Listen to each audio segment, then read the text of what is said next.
Hello, welcome back to my channel. Welcome to another Pan That Palette update. I just realized I'm wearing the exact same thing that I was wearing in the previous update. So I am panning the Lorac Pro Palette this year. This is update number 4. If you haven't seen the previous updates, I'll have them linked down below, and also the previous Pan That Palette that I tried to do a few years ago. So I'm going to insert now where I was at in the introduction video. In the first update, in the second update, in the third update, and this is where I am now. So I don't have any new pan this month, but I have expanded the pans that I do already have except for light bronze. So one of my goals was to use the bottom left corner of espresso. So I was hoping to have that entire quarter of the pan gone by this update, and as you can see, I didn't quite manage to get my way halfway across the bottom here, so I haven't quite managed to hit that, but I have definitely expanded the pan quite a lot. I've also made a lot of progress on these two pans here, which is great because I'm now going to stop using them for a few months. And I also wanted to create a big dip in pewter.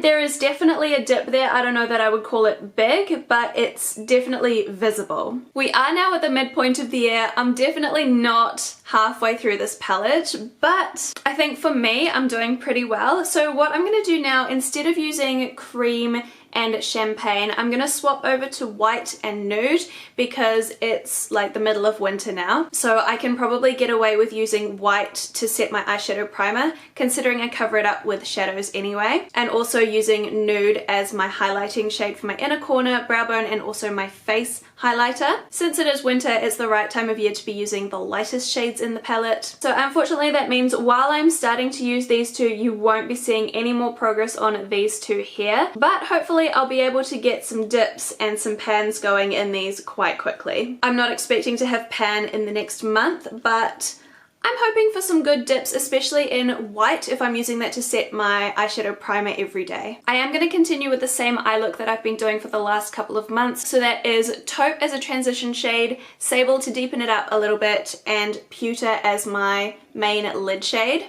I still don't know if I'll be able to hit pan on pewter by the next update. I feel like the dip isn't quite big enough for me to get there in another month. I will do my best, but we'll just have to wait and see. I'm really not planning on using these darker shades in the palette like at all this year, so I'm just kind of counting them out of the mix completely.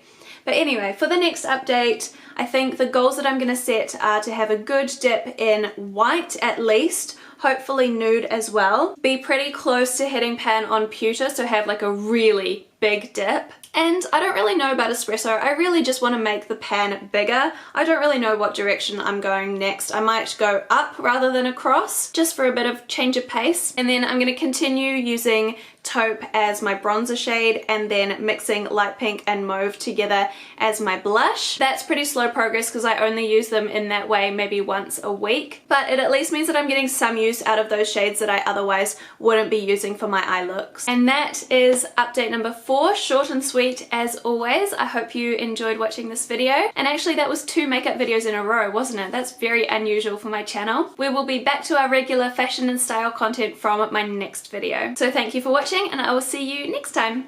Bye!